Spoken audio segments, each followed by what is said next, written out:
네, 우리 오늘 말씀은 사도행전 25장 말씀 보겠습니다. 사도행전 25장 1절부터 우리 끝절 27절까지 25장 통으로 오늘 좀 보겠습니다. 말씀이 길어서 우리 최섭 형제님이 대독해 주시겠습니다.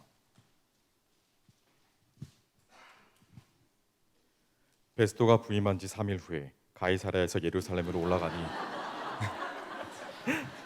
대제사장들과 유대인 중 높은 사람들이 바울을 고소할세 베스도의 호의로 바울을 예루살렘으로 옮기기를 청하니 이는 길에 매복하였다가 그를 죽이고자 함이더라. 베스도가 대답하여 바울이 가이사랴에 구류된 것과 자기도 멀지 않아 떠나갈 것을 말하고 또 이르되 너희 중 유력한 자들은 나와 함께 내려가서 그 사람에게 만일 옳지 아니한 일이 있거든 고발하라 하니라. 베스도가 그들 가운데서 8일 혹은 10일을 지낸 후 가이사랴로 내려가서 이튿날 재판 자리에 앉고 바울을 데려오라 명하니 그가 나오매 예루살렘에서 내려온 유대인들이 둘러서서 여러 가지 중대한 사건으로 고발하되 능히 증거를 대지 못한지라. 바울이 변명하여 이르되 유대인의 율법이나 성전이나 가이사에게나 내가 도무지 죄를 범하지 아니하였노라 하니 베스도가 유대인의 마음을 얻고자 하여 바울더러 묻되 내가 예루살렘에 올라가서 이 사건에 대하여 내 앞에서 신문을 받으려느냐. 바울이 이르되 내가 가이사의 재판 자리 앞에 섰으니 마땅히 거기서 신문을 받을 것이라. 당신도 잘 아시는 바와 같이 내가 유대인들에게 불의를 행한 일이 없나이다. 만일 내가 불의를 행하여 무슨 죽을 죄를 지었으면 죽기를 사행하지 아니할 것이나 만일 이 사람들이 나를 고발하는 것이 다 사실이 아니면 아무도 나를 그들에게 내줄 수 없나이다. 내가 가이사께 상소하노라 한데 베스도가 배석자들과 상의하고 이르되 내가 가이사에게 상소하였으니 가이사에게 갈 것이라 하니 수일 후에 아그리빠 왕과 버니게가 베스도에게 문안하러 가이사랴에 와서 여러 날을 있더니 베스도가 바울의 일로 왕에게 고하여 이르되 벨릭스가 한 사람을 구려하여 두었는데 내가 예루살렘에 있을 때 유대인들의 대제사장들과 장로들이 그를 고소하여 정죄하기를 청하기에 내가 대답하되 무릇 피고가 원고들 앞에서 고소 사건에 대하여 변명할 기회가 있기 전에 내주는 것은 로마 사람의 법이 아니라 하였노라. 그러므로 그들이 나와 함께 여기 오매 내가 지체하지 아니하고 이튿날 재판 자리에 앉아 명하여 그 사람을 데려왔으나 원고들이 서서 내가 짐작하던 것 같은 악행의 혐의는 하나도 제시하지 아니하고 오직 자기들의 종교와 또는 예수라 하는 이가 죽은 것을 살아있다고 바울이 주장하는 그 일에 관한 문제로 고발하는 것뿐이라. 내가 이 일에 대하여 어떻게 심리하는지 몰라서 바울에게 묻되 예루살렘에 올라가서 이 일의 신문을 받으려느냐 한즉 바울은 황제의 판결을 받도록 자기를 지켜주기를 호소하므로 내가 그를 가이사에게 보내기까지 지켜두라 명하였노라 하니 아그리빠가 베스도에게 이르되 나도 이 사람의 말을 듣고자 하노라. 베스도가 이르되 내일 들으시리이다 하더라. 이튿날 아그리빠와 버니게가 크게 위엄을 갖추고 와서 천부장들과 시중의 높은 사람들과 함께 접견 장소에 들어오고 베스도의 명으로 바울을 데려오니 베스도가 말하되 아그리빠 왕과 여기 같이 있는 여러분이여 당신들이 보는 이 사람은 유대의 모든 무리가 크게 외치되 살려두지 못할 사람이라고 하여 예루살렘에서와 여기서도 내게 청언하였으나 내가 살피건대 죽일 죄를 범한 일이 없더이다. 그러나 그가 황제에게 상소한 고로 보내기로 결정하였나이다. 그에 대하여 황제께 확실한 사실을 아랠 것이 없으므로 신문한 후 상소할 자료가 있을까 하여 당신들 앞 특히 아그리빠 왕 당신 앞에 그를 내세웠나이다. 그 죄목도 밝히지 아니하고 죄수를 보내는 것이 무리한 일인 줄 아나이다 하였더라. 아멘. 아멘. 네. 우리가 살아가는 이 세상은 굉장히 복잡한 세상이죠. 네, 우리 많은 사람들의 이해관계가 얽히고 얽혀 있는 것이 이 세상이고 우리의 인생입니다. 우리 개개인의 삶도 그렇고 또 공동체적으로도 그렇고 국가적으로도 막 그렇지 않습니까? 여러 이해관계로 얽히고 얽혀 있는 것이 이 세상이고 그 안에서 정말 보이지 않는 수많은 전쟁들이 일어나고 있는 것이죠. 이런 이해관계 속에서 우리가 지금 살고 있는 겁니다. 그리고 이런 이해관계 속에서 여러 불의함을 여전히 당하기도 하고요. 또 여러 손해를 당하게 되기도 합니다. 특히 우리 그리스도인들이 거룩한 하나님의 백성으로 이 세상의 방식대로가 아니고 하나님의 말씀대로 살아감에 있어서는 더더욱 여러 어려움과 난관을 만나게 되기도 하는 것이죠. 오늘 본문에 나오는 이 사도 바울도 마찬가지였습니다. 지금 유대인들과 또 총독 그리고 오늘 본문에는 이제 왕도 나오죠. 아그리빠 왕. 그러니까 이들 사이에서 복잡하게 얽히고 얽혀 있는 그 이해관계들이 다 있는 거예요. 그 안에서 이 바울도 여러 불의함을 지금 당하고 있는 거 아니겠습니까? 영적인 우월주의에 빠져 있던 유대인들 그리고 그 유대인들의 환심을 살려고 했던 총독들 그리고 또 하여튼 희한한 왕, 아그리빠 왕. 예. 정체를 모르겠어, 이 아그리빠 왕은. 하여튼 이 사람들의 이해관계가 얽히고 얽힌 가운데에서 마치 고래 싸움에 새우등 터지듯이 지금 바울이 여러 이런 고난 가운데 있는 것입니다. 우리 지난주에는 벨릭스라고 하는 자가 유대인들의 마음도 얻고 또 바울이 돈이 있다 그러니까 바울의 돈도 탐이 나고 해가지고 바울을 2년이나 이제 구금을 시켜놨었죠. 바울이 이 가이사랴 감옥에서 할 수 있었던 것은요, 그냥 딱 하나였습니다. 하나님께 기도하고 하나님을 기다리는 것이었죠. 제가 요즘에 기다림에 대한 이야기를 좀 자주 했죠. 네, 개인적으로 어떤 분들 이렇게 만나면 기다리라는 이런 이야기를 많이 나누기도 했고 뭐 그랬습니다. 그런데 오늘 이 본문에도 보니까 이 바울도 마찬가지인 거예요. 바울이 지금 예루살렘에 들어왔잖아요. 2년 전에. 그리고 그 예루살렘에 들어온 후부터 지금까지 감옥에 갇혀서 바울이 할 수 있는 일, 바울이 해야 할 일은 딱 하나였어요. 하나님을 기다리는 거예요. 하나님을 기다리는 거. 물론 감옥에서 이 사람 저 사람 만나고 저작도 하고 편지도 쓰고 여러 가지 활동을 하긴 했지만 바울이 했던 핵심은 뭐냐 하면 기다렸다라는 겁니다. 하나님의 구원을 기다리고 하나님의 일하심을 기다린 거죠. 다시 말해서 버티기예요. 버티기. 한번 따라해 보세요. 버티기. 여러분 버티기 잘하십니까? 믿음으로 버티기, 믿음으로 기다리기, 잠잠히 하나님만 바라보고 기다리기. 이것이 바울이 한 일이었고, 그리고 그 가운데에서 자신에게 주어진 일들을 하나씩 이렇게 했던 것이죠. 바울이 그렇게 이제 2년이라는 감옥 생활을 이제 버틸 수 있었던 것은 무엇 때문이었을까? 바로 믿음 때문이었습니다. 믿음. 바울은 믿음으로 기다리고 믿음으로 버틴 것입니다. 어떤 믿음이었는가? 바로 하나님을 믿은 거였어요. 하나님을 믿었고 두 번째로 복음을 믿었습니다. 자신이 믿는 그 복음에 대한 분명한 확신이 있었다라는 거죠. 바울은 감옥에서 2년이라는 시간을 보냈습니다. 우리는 지금 몇 주간에 걸쳐서 보니까 감흥이 없지만 바울은요 지금 2년이라는 시간을 감옥에서 보낸 거예요. 여러분 2년을 감옥에 있었다 생각해 보세요. 2주를 격리해도 우울증이 걸리는데 우리는 2년을 감옥에 있었다 생각을 해보세요. 얼마나 지치고 영육간에 얼마나 지치겠습니까? 그런데 여러분 지금 보시면 2년이 안 느껴질 정도로, 그죠? 바울은 쌩쌩합니다. 전혀 이렇게 변한 게 없어요. 늘 당당하고 자신에 차 있어요. 왜 그러냐 하면 복음에 대한 강한 확신이 있었기 때문입니다. 하나님을 믿었고 복음에 대한 분명한 확신이 있었다는 거예요. 여러분에게 복음에 대한 분명한 확신이 있습니까? 이 복음에 대한 분명한 확신이 있어야 돼요. 오늘 다시 한번 복음에 대한 분명한 확신이 있게 되시길 바랍니다. 오늘 본문에도 보면 먼저 바울이 믿는 하나님께서 어떻게 일하고 계신지가 이제 다시 한번 이렇게 나옵니다. 그래서 바울이 하나님을 믿었는데 어떤 하나님을 믿었는가? 우리 다시 한번 앞에서도 좀 나눈 내용들이지만 오늘 본문을 통해서 다시 한번 좀 정리하면 좋겠는데, 먼저는 바울은 하나님이 진정한 재판장이시라는 것을 믿었다 그랬죠. 그죠? 바울은 지금 세상 재판정에 서 있습니다. 그래서 세상 재판장들 앞에서 재판을 받고 있습니다. 그 앞에서 재판을 받고 있어요. 그런데 바울은 그들 위에 진짜 재판장이 있다라는 것을 본 거예요. 바로 하나님이시죠. 온 우주의 참 심판자 되시는 하나님, 그 하나님이 참 재판장이시다. 오늘 본문 10절에서도 보면은 바울이 가이사의 재판 자리 앞에 서 있다라고 자기가 이제 고백을 하거든요. 자기가 가이사의 재판 자리 앞에 서 있다. 하지만 바울 안에는 어떤 믿음이 또 한 가지 있었냐면 그 위에 계신 하나님 앞에 서 있다라는 것을 믿고 인식하고 있다라는 겁니다. 그 앞에서 지금 재판을 받고 있는 거예요. 그래서 하나님이 다 아시고 하나님이 다 보시고 하나님이 다 판단하시고 그리고 하나님이 갚으신다. 아멘. 그것을 분명히 믿은 겁니다. 우리 앞에서도 바울이 거듭 고백했던 바가 바로 그거 아니었습니까? 의인과 악인의 부활, 곧 하나님의 심판을 믿는다 그랬잖아요. 우리 지난주에는 벨릭스 총독에게 장차 오는 심판을 가르쳤다 그랬어요.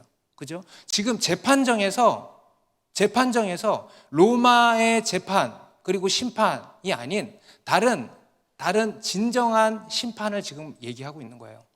바울은 그 심판을 지금 믿고 있다라고 지금 이야기를 한 겁니다. 그리고 실제로 그런 하나님의 심판이 우리 지난주 본문에서 일어났었죠. 벨릭스 총독에게 분명히 장차오는 심판에 대해서 강론했는데, 그죠?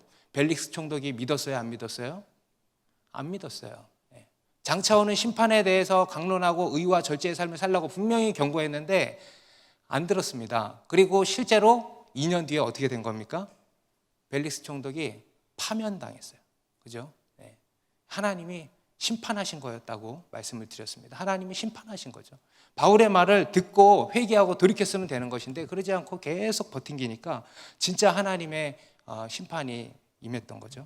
여러분, 성경은 우리 하나님에 대해서 심판하시는 하나님이시라고 말씀합니다. 믿으십니까? 네. 여러분, 성경에 보면은요, 다 하나님께서 노아의 심판부터 해서 우리 인간 역사 가운데에서도 계속 심판하셨어요. 우리 인간의 죄악에 대해서 하나님이 계속 심판하신다는 거예요. 믿는 자들, 믿지 않는 자들뿐만 아니라 믿는 자들도 마찬가지죠. 우리 이스라엘 백성들도 얼마나 심판을 많이 받았습니까? 그러니까 이렇게 심판하시는 하나님이시라고 성경은 말씀하고 있기 때문에 우리는 이 하나님의 심판을 믿어야 될 것입니다. 그리고 더더욱 우리가 믿어야 될 것은 하나님의 최후 심판이 있다고 말씀하고 있어요. 우리는 그 최후 심판을 믿습니다.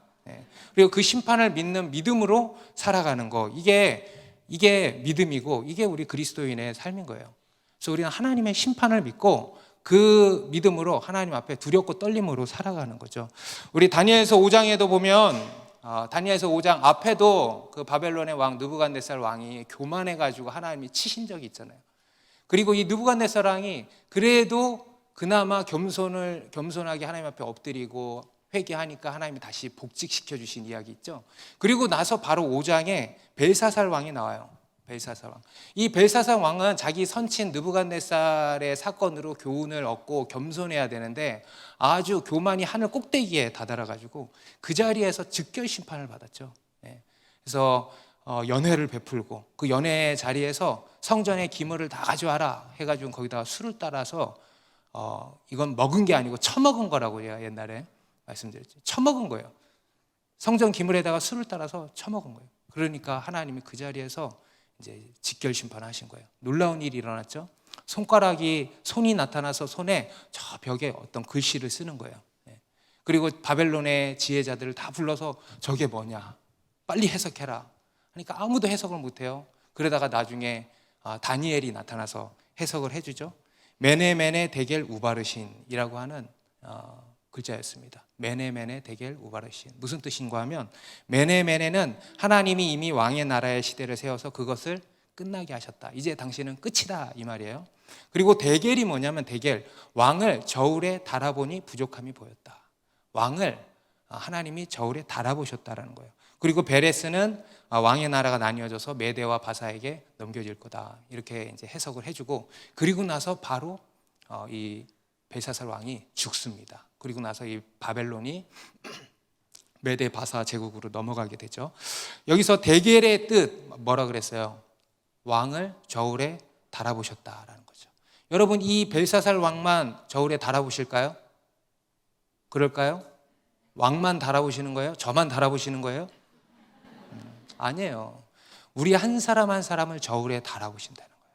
여러분, 지금 하나님의 저울에 올려져 있다고 생각해 보세요. 저는 문득문득 그런 생각합니다.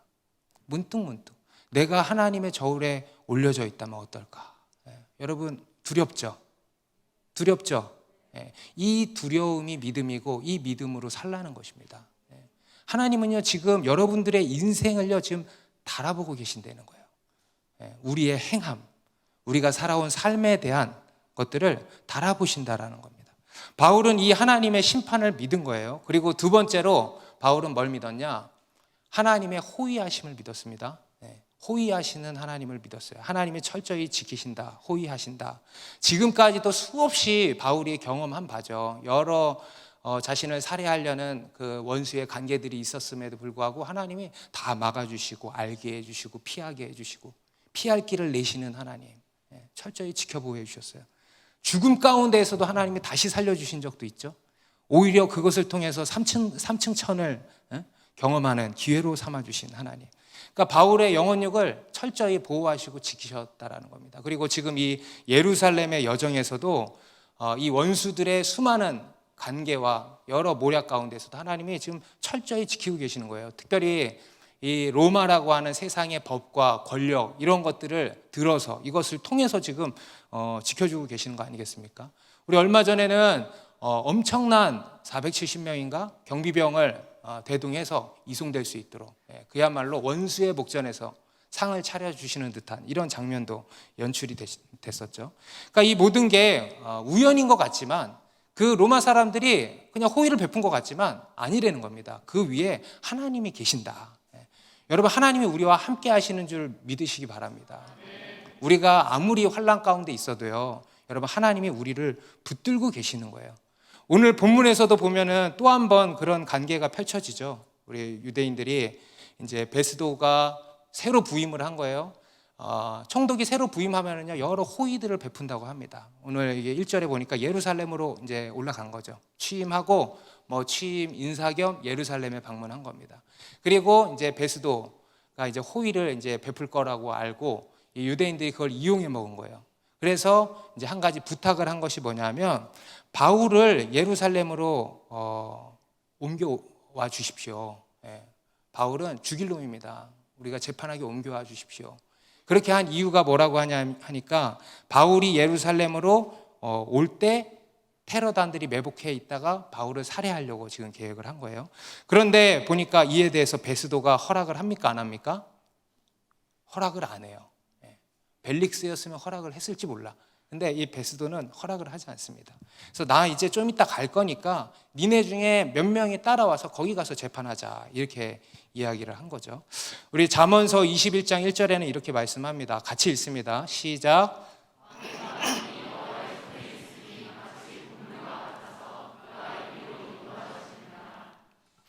여러분, 왕의 마음이 왕에게 있는 게 아니고 누구에게 있대요?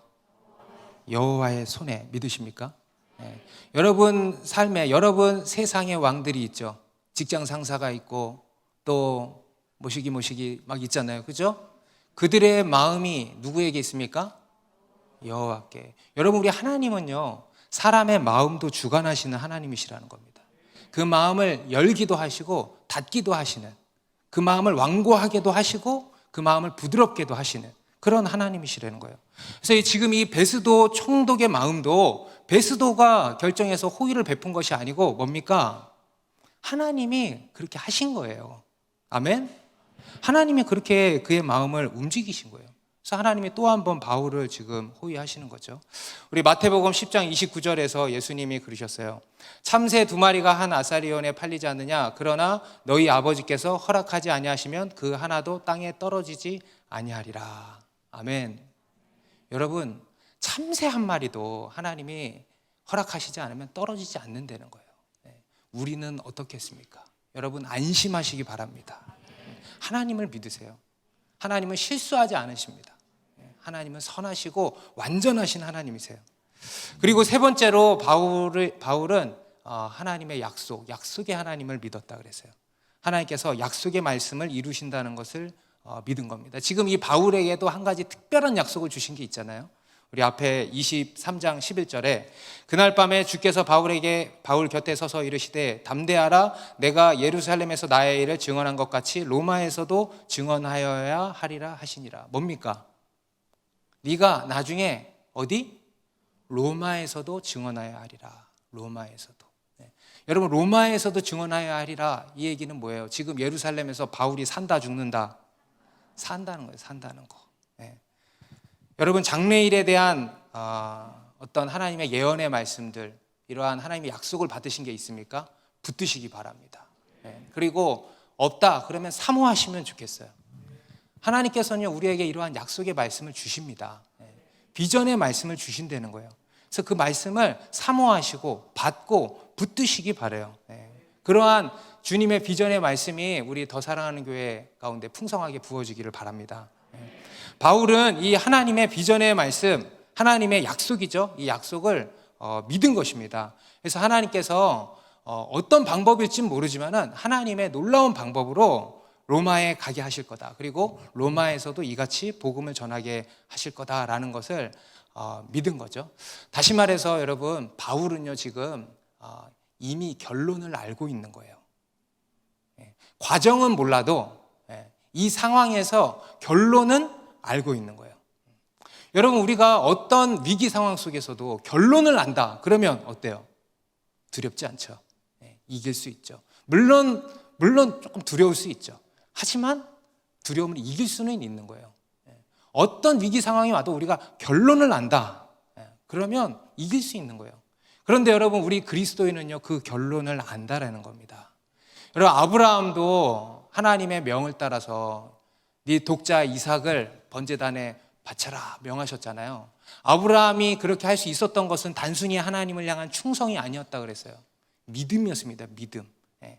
믿음. 어떤 믿음? 이삭을 통해서 하나님이 큰 민족을 이루게 하실 거라는 그 약속의 말씀을 믿은 거예요. 그래서 내가 이삭을 죽여도 죽지 않을 거다, 죽여도 살 거다, 이런 믿음이 있었던 거죠.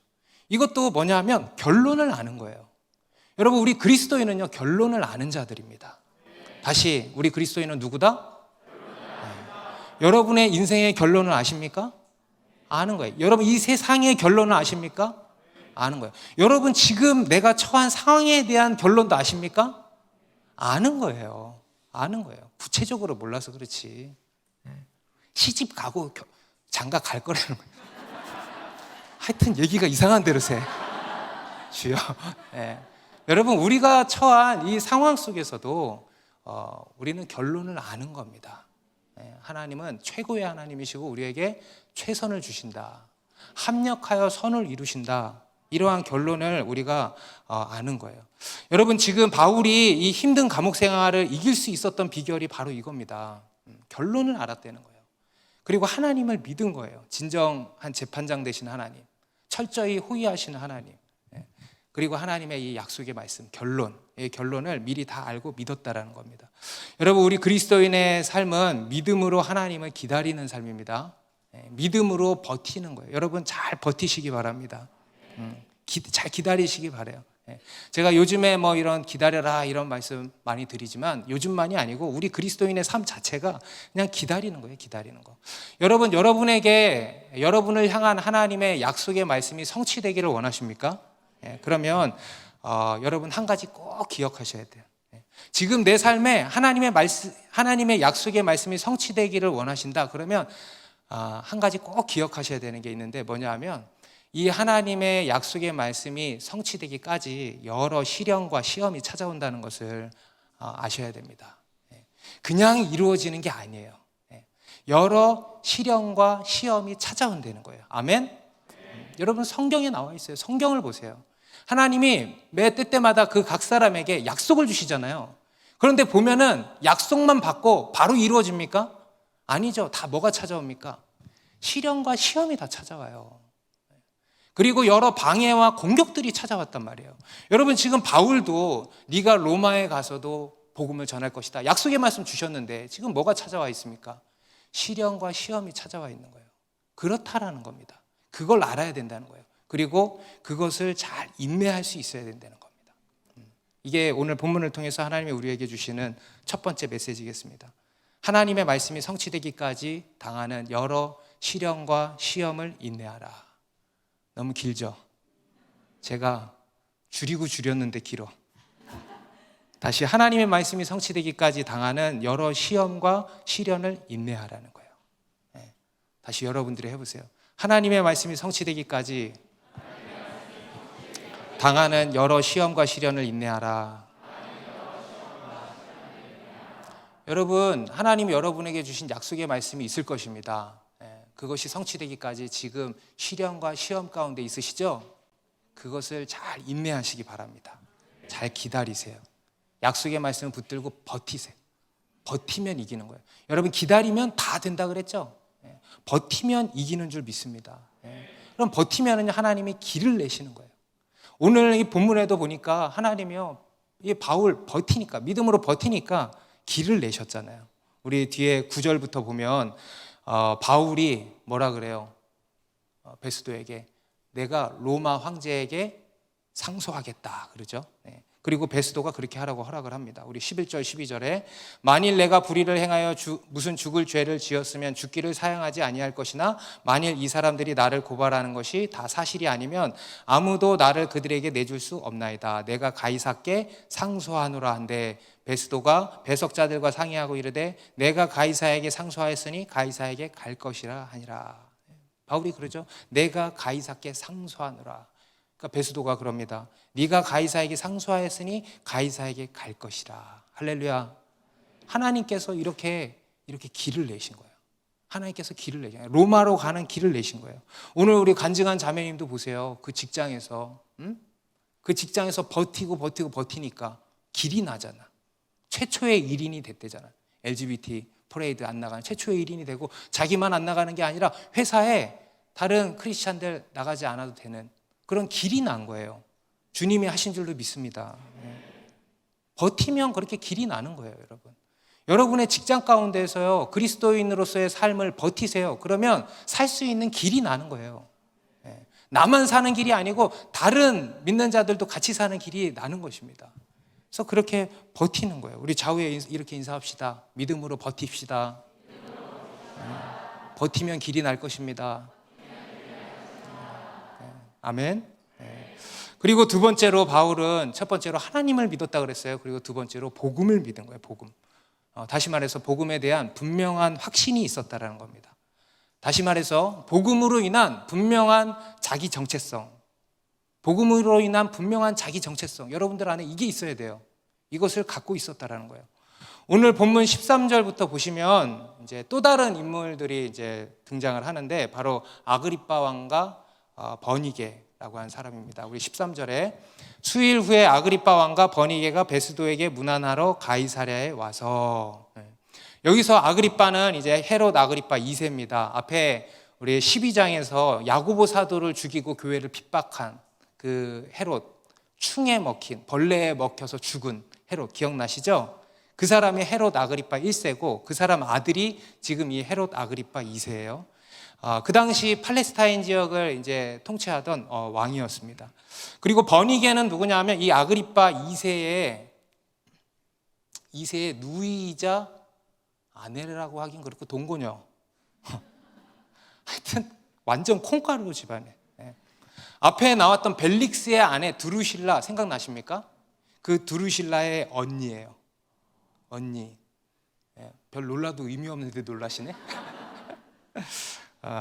이 버니게는 일찍이 철학자 필로라고 하는 철학자의 조카인 마르쿠스라고 하는 사람과 약혼을 했었고 그 후에 그녀의 삼촌인 헤롯과 결혼했었고 삼촌이랑 결혼했었고 또 삼촌 헤롯이 죽자 이제는 아그리빠 2세랑 살게 된 거예요. 엉망이죠. 그야말로 엉망진창 콩가루 집안입니다. 그러니까 이 아그리빠와 버니게가 이제 온 거예요. 베스도가 신임 총독이 되니까 이제 인사하러 방문을 한 겁니다. 그리고 그때 베스도 총독이 이 아그리빠 왕에게 사도 바울에 대한 이야기를 이제 꺼낸 것입니다. 보니까 제가 추측하건대 이 베스도 총독은 좀 앞에 벨릭스 총독보다 훨씬 나은 사람인 것 같아요. 이렇게 인사하러 왔는데도 업무적인 이야기만 하잖아요. 사도 바울에 대한 이야기를 꺼낸 겁니다. 그게 이제 14절부터 21절까지의 내용인데 이제 추리면 이겁니다. 벨릭스라고 하는 전 총독이 한 사람을 오랫동안 가둬놓고 있는데 사도 바울이라고 합니다. 그 사람이 지금 이 유대인들 사이에서 일어나고 있는 큰 분쟁의 중심에 있는 사람인데 굉장히 흥미롭습니다. 그런데 아무리 봐도 지금 유대인들은 저 놈은 죽여야 된다, 사형을 언도해라 그러고 있는데 아무리 봐도 잘못을 찾을 수가 없습니다. 게다가 지금 저 바울은 황제 가이사에게 상소를 해놓은 상태입니다. 어떻게 해야 될지 모르겠습니다. 이렇게 이제 조언을 구한 거예요. 그랬더니 아그리빠 왕이 그런 사람이 있어? 나도 한번 만나보겠어. 이렇게 얘기를 한 거예요. 내가 한번 그의 말을 들어보겠어. 그리고 나도 한번 신문을 해보겠어. 이렇게 한 거죠. 그리고는 이제 실제로 그 다음 날 이제 바울이 아그리빠 왕 앞에 서게 된 겁니다. 그게 이제 뒤에 23절부터 27절까지의 내용이 그겁니다. 베스도가 이제 여러 배심원들이 모인 자리에서 이제 브리핑을 이제 하는 내용이죠. 그런데 이제 여기서 우리가 한 가지 좀 주목해야 할 것이 있습니다. 제가 볼 때는 이 누가 저자가 이 부분을 좀 강조했다라고 저는 보는데, 우리 23절 다 같이 읽어볼까요? 시작.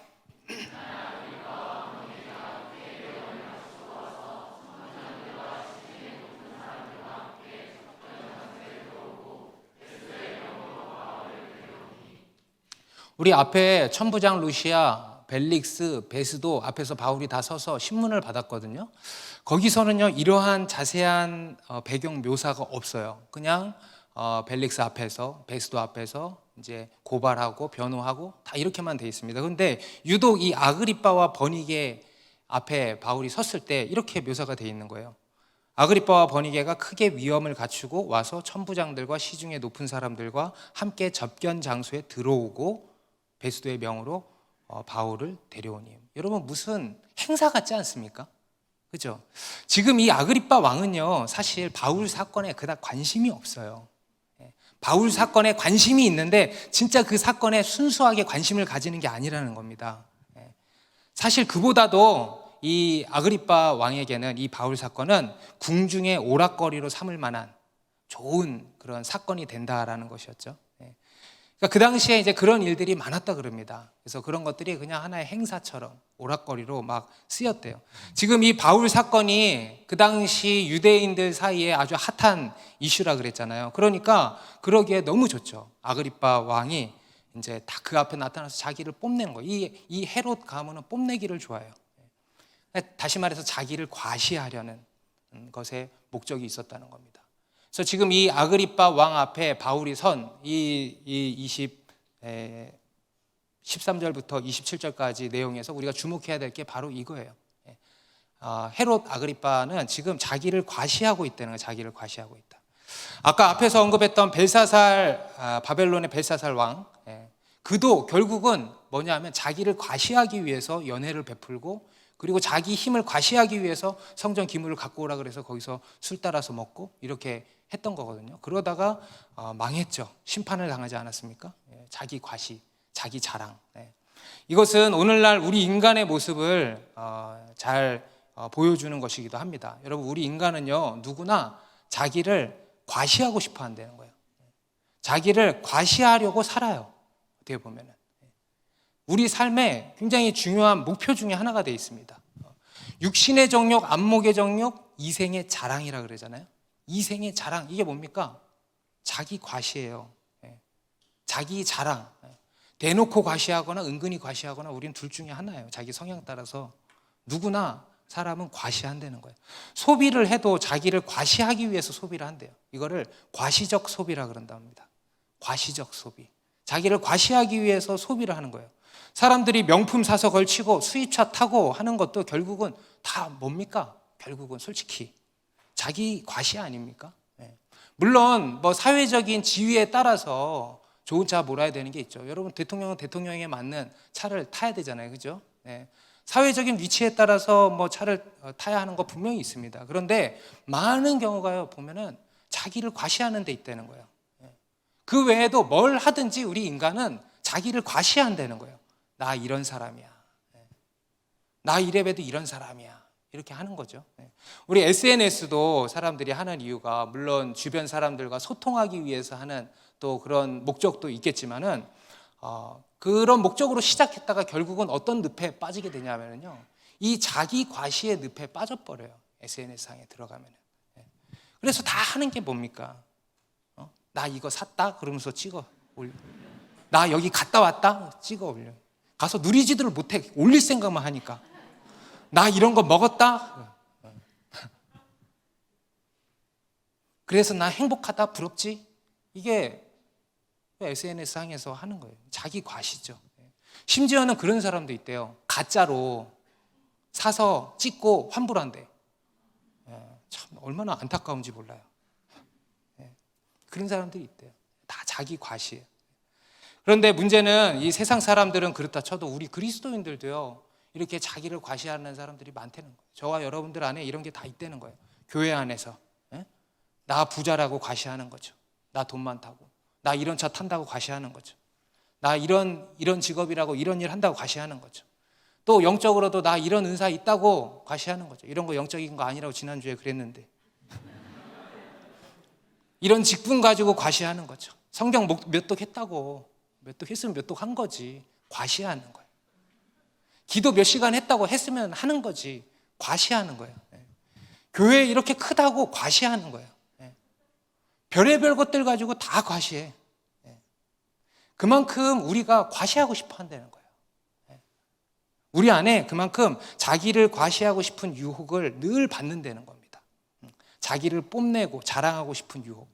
여러분, 우리는 이 유혹을 잘 이겨낼 수 있어야 되겠습니다. 여러분, 이 자기 과시가요 얼마나 위험천만한 것인지 아십니까?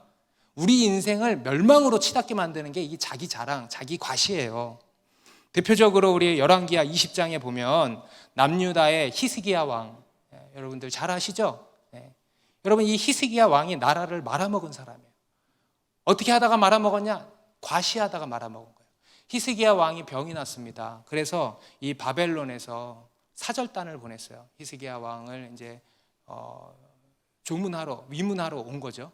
근데 그때 히스기야 왕이 그 사절단을 이렇게 잘 맞이를 했는데, 그때 어떻게 했냐면 왕궁을 이제 다 이렇게 보여줬겠죠. 그리고는 보물고가 있는데 그 보물고에 들어가서 그 안에 있는 온갖 보물들을 다 보여준 거야.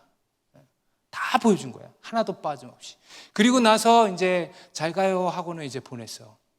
그리고는 그 뒤에 이어서 누가 들어왔냐면 이사야 선지자가 왕에게 온 겁니다. 왕이시여, 방금 저들이 누굽니까? 그러니까 바벨론의 사절단으로 온 사람들입니다.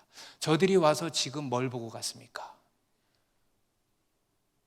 저들이 와서 이 보물고를 봤습니다. 다 봤습니다. 빠짐없이 다 봤습니까? 빠짐없이 다 봤습니다. 왕이시여, 하나님의 말씀을 전하겠습니다. 그러면서 열왕기하 20장 16절 18절에 이사야가 히스기야에게 이르되 여호와의 말씀을 들으소서. 여호와의 말씀이 날이 이르리니 왕궁의 모든 것과 왕의 조상들이 오늘까지 쌓아두었던 것이 바벨론으로 옮긴 바 되고 하나도 남지 아니할 것이요, 또 왕의 몸에서 날 아들 죄에서 사로잡혀 바벨론 왕궁의 환관이 되리라 하셨나이다 하니. 뭐라 그런 거예요? 망할 거다 이거예요. 망할 거다. 여러분, 물론 이스라엘에 쌓여진 죄로 인해서 망하고 바벨론의 포로로 끌려갔지만, 여러분, 아주 직접적인 요인이 어디에 있냐면은 이 히스기야의 자기 과시에 있어요. 자기 과시. 여러분, 자기 과시하다가 망한다라는 거예요. 우린 과시할 것도 없지만 그래도 우린 과시한단 말이에요. 과시할 것도 없지만 한단 말이에요. 여러분, 우리 교회는요, 여러분 기억하세요. 우리는 세입자입니다. 제가 요즘에 여러분들을 보면은요, 건물을 산 줄 알겠어, 누가 보면. 여러분, 우리도 참 주의해야 되겠습니다. 제가 이건 하나님의 것입니다 이런 차원의 얘기를 하는 게 아니에요. 건물주는 요 맞은편 저 큰 집에 살아요. 우리 건물이 아니에요. 우리는 세입자. 여러분, 정신 차리세요. 자랑할 게 없어요. 여러분, 세입자가 자기 집 자랑하는 거 봤어요? 인테리어나 좀 자랑하겠지. 근데 여러분, 우리가 이런 거 과시하면 안 돼. 왜냐? 여러분, 히스기야 왕 보세요. 나라가 망했어요. 과시하면 망하는 거예요. 여러분, 우리가 참 성전입니다. 우리 성전이 멋지게 인테리어 되기를 바랍니다. 그리고 그 성전을 자랑하는 거예요. 여러분, 우리 안에 복음을 자랑합시다. 여러분, 우리 그리스도인은 자기 과시로 사는 사람들이 아닙니다. 우리 그리스도인들은요, 자기를 과시하는 사람들이 아니에요. 여러분, 자기 과시도 결핍인 거 아시죠? 여러분, 누가 과시하는지 아세요? 결핍된 사람들이 과시하는 거예요. 아까 그 SNS상에서 제가 그런 사람도 있다 그랬잖아요. 보세요, 뭡니까? 결핍이에요, 결핍. 사람의 인정에 대한 결핍, 사랑의 결핍. 결핍돼서 과시하는 거예요. 결핍돼서 과시하는 거. 여러분, 우리 그리스도인은요, 모든 것을 다 가진 자 아니겠습니까? 여러분, 우리 그리스도인은요, 충만한 자들이에요. 충만한 자. 여러분, 충만이라는 단어는요, 놀라운 단어입니다. 여러분, 우리 인간이 충만할 수 있다는 것은 놀라운 일 아닙니까? 어떻게 충만할 수 있습니까? 우리는 하나님으로 충만할 수 있어요. 이 세상의 다른 것으로는 충만할 수가 없어요. 여러분, 돈 충만이라는 말 들어봤어요? 나는 돈이 충만해 이런 사람 봤어요? 나는 인기가 충만해 이런 사람 봤어요? 아니에요. 이 세상의 것으로는 채울 수가 없어요. 충만이라는 단어를 쓸 수가 없어. 오직 충만은 성령 충만뿐입니다. 하나님 충만뿐입니다. 그래서 우리 그리스도인은요, 그 하나님으로 충만한 자들이라는 거예요. 근데 왜 과시를 합니까? 그거는 세상 사람들에게나 필요한 것입니다. 세상 사람들이 행복해지기 위해서 필요로 하는 거예요. 근데 우리 그리스도인은요, 굳이 필요가 없어요. 그런 거 이제는 관련이 없어. 상관이 없어. 아멘? 나랑 상관이 없다. 이 생의 자랑 나랑 상관이 없다고. 여러분, 우리는요, 충만한 자들이에요. 우리는 모든 것을 다 가졌습니다. 모든 것을 다 가졌어요. 영원한 하나님 나라 가졌죠? 부활 소망 가졌죠? 하나님을 나의 아버지로 가졌죠? 하나님의 영도 우리 안에 가졌죠? 주님의 것이 다 우리의 것입니다. 모든 것을 가지고 모든 것을 누리고 있어요. 그리고 무엇보다 사람으로부터는 인정 못 받아도 하나님의 사랑 받잖아. 여러분, 하나님 사랑 받는 거 놀라운 일 아닙니까? 우린 다 받았어요. 우린 충만한 사람이에요. 아멘? 한번 스스로에게 해봅시다. 나는 충만한 자다. 부족함이 없다. 과시 따위 필요 없다. 여러분, 왜 과시합니까? 자식 가지고 왜 과시합니까? 그걸로 사는 거예요, 여러분? 그게 필요해요? 그래야 행복하겠어요? 그리스도인이? 왜 그런 거 가지고 과시해요? 여러분, 그리스도인은 그런 걸로 과시하는 자들이 아니에요. 오직 복음을 자랑하는 자들입니다. 그래서 여러분, 우리 그리스도인은 자기 과시의 늪에도 빠지지 말아야 되고 동시에 자기 연민의 늪에도 빠지지 말아야 돼. 우리 교회는 자기 과시, 우린 뭐 별로 알아주지도 않으니까, 맨날 불러다가 일만 시키지 알아주지도 않으니까 자기 과시는 잘 안 할 것 같은데, 자기 연민에 빠지는 사람들 또 되게 많아.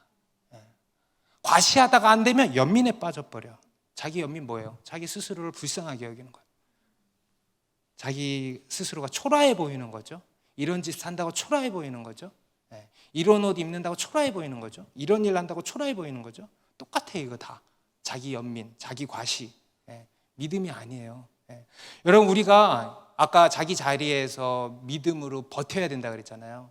여러분, 우리가 믿음으로 버티는 데 있어서 정말 싸워서 이겨야 될 게 뭐냐면 이 자기 연민, 이 자기 연민에 빠져서 넘어지는 경우들이 너무 많아요. 여러분, 우리는 자기 과시에도 빠져서는 안 되지만은 자기 연민에 더더욱 빠져서는 안 되겠습니다. 여러분, 이게 오늘 본문을 통해서 하나님께서 우리에게 주시는 두 번째 메시지예요. 자기 과시와 자기 연민의 늪에서 빠져나오라는 겁니다. 다시 따라해 보세요. 자기 과시와 자기 연민의 늪에서 빠져나오라. 여러분, 내가 지금 과시하려고 막 혈안이 돼 있습니까? 다 내려놓으세요. 과시하다가 망하는 수가 있어요. 자기 연민에 빠져 있습니까? 왜 빠져 있습니까? 나는 킹덤 패밀리인데. 여러분, 지금 세상의 킹덤 패밀리 앞에 바울이 서 있어요. 상상이 되시죠? 세상의 눈으로 봤을 때 얼마나 비천하고 초라해 보이겠습니까? 우리도 그렇게 보일 때가 참 많죠. 세상 가운데 있으면서 참 초라해 보일 때 참 많죠. 그런데 여러분, 그걸 기억하세요. 우리는 하늘의 킹덤 패밀리다. 우리는 다 하늘의 왕의 자녀인 것입니다. 그것을 기억하는 거예요. 여러분, 바울은 2년 동안 감옥에 갇혀 있어도요, 한결같았어요. 당당했습니다. 당당했어요. 복음에 대한 분명한 확신이 있었던 거예요. 복음으로 인한 분명한 정체성을 가지고 있었던 거예요. 흔들리지 않는, 나는 왕의 자녀다. 내가 진짜 킹덤 패밀리다. 아마 비웃지는 않았을 거고 불쌍히 여겼을 것 같아요. 저 불쌍한 인간들, 저 엉망진창인 저 헤롯 가문. 여러분, 헤롯 가문 잘 아시죠? 정치가 가문이잖아요. 권력을 쥐는데 혈안이 되어 있는 사람들이에요. 어떻게든 권력을 찾고 자기를 과시하는 것에 그냥 혈안이 되어 있어요. 그래서 세례 요한도 죽였죠. 헤롯 안디바가 세례 요한 죽인 이유, 자기를 과시하다가 그렇게 된 거예요. 또 아까 얘기한 헤롯 아그리파 1세, 자기를 과시하다가 그렇게 야고보 죽이고 한 거예요. 다 자기 과시 때문에 그런 일들이 일어난 거거든요. 그러다가 망하는 거예요. 이런 가문을 보고 바울이 얼마나 불쌍했겠습니까? 그리고 바울은요, 자기 연민에 빠지지 않고 자기는 정말 하늘의 킹덤 패밀리다라는 것을 믿은 거예요. 그리고 그 하늘의 영광을 바라본 거죠. 여러분, 세상의 눈으로 볼 때는요, 지금 바울은 그 누구보다도 초라하고 비천하기 짝이 없는 모습이었습니다. 하지만 하늘에서는, 여러분, 하늘에서의 것을 기억하세요. 하늘에서는 어때요? 빛이 나는 거예요. 빛이 나는 거. 엄청난 빛이 나는 거예요. 여러분, 바울은 그런 자신에 대해서 고린도후서 6장에서 이렇게 고백을 하고 있습니다. 우리 같이 읽습니다. 8절부터 10절. 시작. 우리는 속이는 자 같으나 참되고 무명한 자 같으나 유명한 자요, 죽은 자 같으나 보라 우리가 살아있고, 징계를 받는 자 같으나 죽음을 당하지 아니하고, 근심하는 자 같으나 항상 기뻐하고, 가난한 자 같으나 많은 사람을 부요하게 하고, 아무것도 없는 자 같으나 모든 것을 가진 자로다. 여러분, 지금 이 바울의 상황을 두고 하는 고백 같지 않습니까? 우리는 이런저런 이상한 말로 속이는 자처럼 보이지만은 참되다라는 거예요. 참되다. 이 땅에서 무명한 자 같지만 하늘에서는 유명한 자라는 거예요. 믿습니까? 이 땅에서 죽은 자 같으나, 우리의 상황, 바울의 상황이 죽을 것 같은 상황이지만 보라 우리가 살아있다는 거예요. 여러분, 우리가 맨날 죽겠다 죽을 것 같다 하지만 봐봐요, 안 죽고 살아있잖아요. 우리 그리스도인들은 더더욱 그런 줄 믿습니다. 우리는 실제로 죽어도 다시 사는 거예요. 아멘? 징계를 받는 자 같으나, 지금 바울이 죄수로 징계를 받는 것 같잖아요. 그런데 죽임을 당하지 않아. 오히려 벨릭스가 파면당해. 바울은 끝까지 살아남아. 근심하는 자 같으나, 바울이 근심하고 있어요. 누구보다 평안하고 기뻐하는 거예요. 할렐루야. 가난한 자 같으나 많은 사람을 부요하게 하고. 얼마나 복된 인생입니까? 아무것도 없는 자 같으나 모든 것을 가진 자로다. 아멘. 여러분, 우리는 이런 사람들이에요. 이게 우리 그리스도인의 정체성이라는 겁니다. 여러분, 내 안에 자기 연민을 박살내. 아멘. 왜 냅둬요? 너 불쌍하지? 난 왜 불쌍하지? 너 이 꼬라지 봐. 그러게 말이야. 다 소용없구만. 뭐 이러고 앉아있어. 왜 그 속아 넘어가고 있어요? 자기 연민 타파. 이 자리에서 타파. 자기 가시 내다버려. 자기 연민 타파. 이렇게 부수세요. 따라합시다. 나는 왕의 자녀다. 우리는 킹덤 패밀리다. 좌우에 인사합시다. 우리는 킹덤 패밀리입니다. 우리 다시 한번 고린도후서 6장 8절부터 10절 읽고 마칩니다. 가슴에 손을 얹고, 이게 우리의 고백 되기를 원합니다. 시작. 우리는 속이는 자 같으나 참되고 무명한 자 같으나 유명한 자요, 죽은 자 같으나 보라 우리가 살아있고, 징계를 받는 자 같으나 죽음을 당하지 아니하고, 근심하는 자 같으나 항상 기뻐하고, 가난한 자 같으나 많은 사람을 부요하게 하고, 아무것도 없는 자 같으나 모든 것을 가진 자로다. 아멘. 우리 가운데 이런 놀라운 복음을 주신 하나님께 우리 감사의 박수를 드립시다.